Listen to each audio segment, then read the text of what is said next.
The Grass is Singing, 1950, is the debut novel of Doris Lessing, a British Zimbabwean, then Southern Rhodesian, writer who would later win the Nobel Prize in Literature in 2007. Set in southern Rhodesia, now Zimbabwe, the novel examines the complex and destructive intersections of race, gender, class, and colonialism in the early 20th century. Lessing's work exposes the psychological decay wrought by colonial ideologies, particularly within the white settler population. The novel centers on the tragic life and death of Mary Turner, a white woman whose mental disintegration and murder at the hands of her black servant symbolize the collapse of colonial certainties. Through psychological realism and social critique, Lessing critiques the dehumanizing effects of the colonial system, the racial hierarchies, and the gendered expectations imposed on women in settler society. The novel opens with a newspaper article announcing the murder of Mary Turner by Moses, her black houseboy. From this fatal ending, the story unfolds in retrospect, charting Mary's life and psychological decline.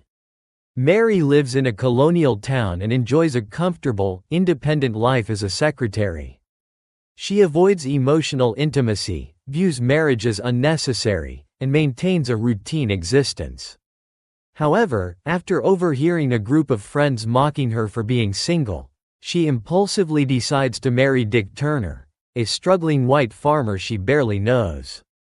Mary's entry into farm life marks the beginning of her downfall.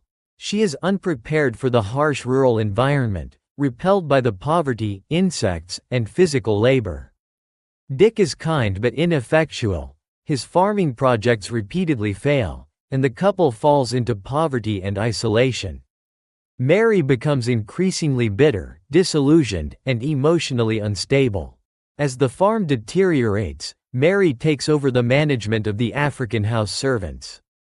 She treats them with harshness and cruelty, asserting her racial superiority to maintain control over her chaotic life. However, she is terrified of their perceived power and resents their silent judgment. Eventually, Dick hires Moses, a tall, intelligent African man, as their houseboy. Moses had once been beaten by Mary but now assumes a dominant yet ambiguous role, both servant and protector. A strange, unspoken bond forms between them.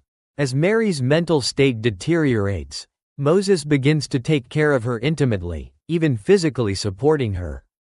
The novel ends with Moses murdering Mary, a climactic moment that is both personal and symbolic.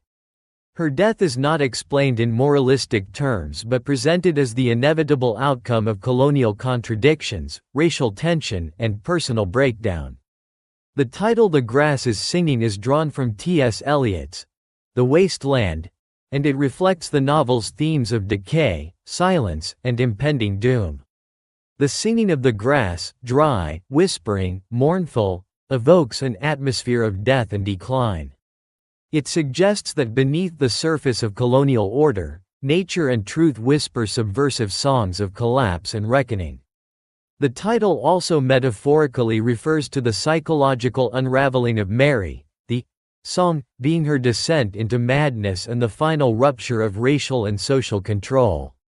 Character analysis. Mary Turner. Mary is the tragic protagonist of the novel.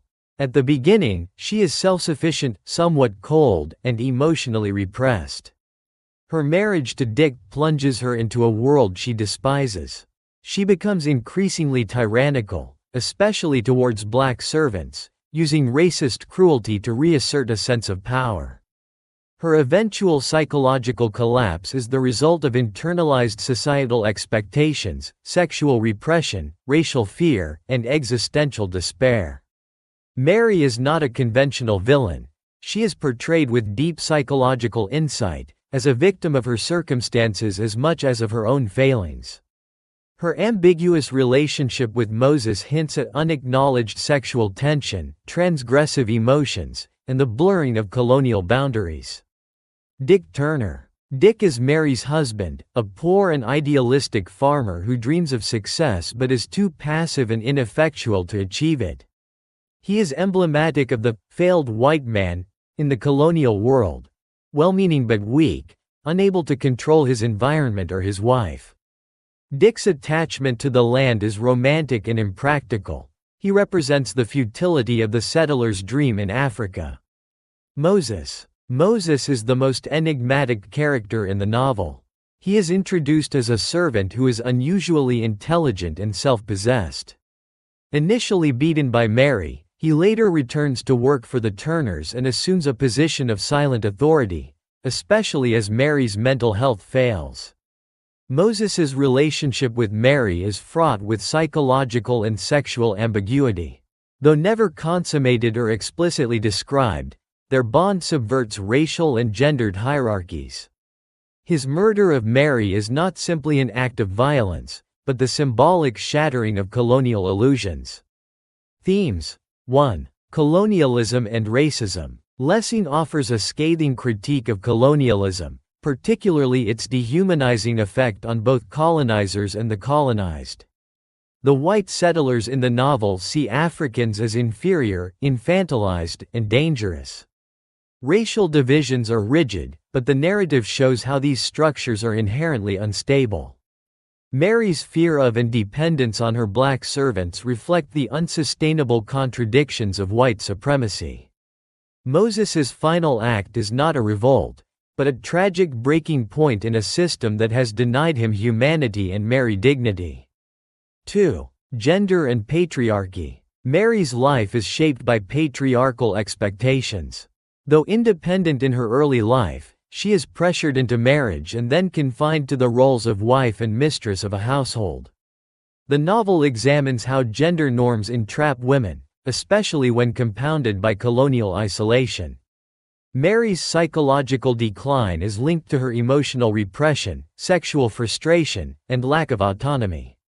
Lessing explores how patriarchy victimizes women, yet also how they may reproduce oppression when given relative power, as Mary does over black servants. 3. Psychological deterioration. The novel is a psychological portrait of a woman's descent into madness. Mary's breakdown is rooted in her inability to reconcile her emotions, social role, and existential fears. Lessing draws on Freudian themes, repression, neurosis, sublimated desire, to show how colonial society fosters mental instability. Mary's obsession with cleanliness, her fear of the natives, and her denial of sexual and emotional needs all contribute to her collapse. Her disintegration parallels the disintegration of the colonial system. 4. Isolation and alienation. Isolation is central to the novel. Mary is emotionally isolated, even in childhood. Her marriage removes her from social contact and thrusts her into rural solitude. This mirrors the wider alienation of the colonial experience.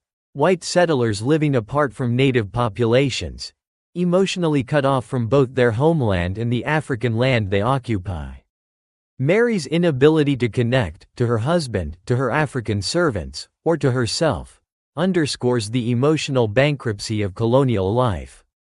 5. Power and servitude. The novel intricately explores power dynamics, especially between colonizer and colonized, man and woman, employer and servant. Mary uses verbal and physical abuse to dominate her African workers, yet this power is fragile and ultimately reversed. Moses's role evolves from subservient to authoritative, challenging the illusion of white dominance. The final act of murder can be read as a reversal of power, a violent collapse of the hierarchy on which colonialism rests. Narrative style and structure. Lessing's novel is written in third-person omniscient narration, with an intimate focus on Mary's inner world. The prose is precise, psychologically penetrating, and emotionally restrained. The opening murder scene sets a tone of inevitability, with the rest of the novel functioning as a psychological case study and a socio-political commentary. Lessing employs foreshadowing, flashbacks, and symbolic imagery, heat, dryness, insects, and silence, to reinforce the sense of psychological decay and social entropy. Her writing balances sociological observation with literary craftsmanship, exposing colonialism's inner rot without didacticism. Symbolism. The grass singing, symbol of nature's indifference, whispering death and decay. It also symbolizes the inevitability of collapse, the whisper of truth beneath silence. Heat and dust represent emotional pressure, suffocation, and the psychological oppression of colonial life. The farm symbolizes the fragile dream of white settlement, an unprofitable, crumbling attempt to conquer a land that remains unconquerable. Critical reception and legacy. The Grass's singing was widely praised for its stylistic excellence and psychological depth, though its racial themes made it controversial in apartheid-era South Africa and colonial Rhodesia. Lessing was banned from entering South Africa for her outspoken anti-racist views. Today, the novel is considered a seminal work in post-colonial literature. It is studied for its unflinching critique of colonial power structures, its feminist undertones, and its exploration of the psychological costs of empire. Critics have especially admired Lessing's ability to merge personal tragedy with political critique. However, some modern critics question the novel's lack of African perspectives, as Moses and other black characters are seen largely through white eyes. Yet, this absence is itself a reflection of the colonial condition, the erasure of African voices within settler consciousness. Conclusion. Doris Lessing's The Grass's Singing is a profound, disturbing, and richly layered novel that uses the personal collapse of Mary Turner to explore the broader collapse of the colonial project in Africa. Through themes of race, gender, power, and madness, Lessing critiques a system that dehumanizes all participants, colonizer and colonized alike. Mary's death is not just an individual tragedy, but a symbolic reckoning, a reminder that the illusion of control and superiority maintained by colonialism is built on fear, repression, and inevitable destruction. Lessing's novel remains a powerful indictment of empire, a timeless exploration of human frailty in the face of rigid social constructs.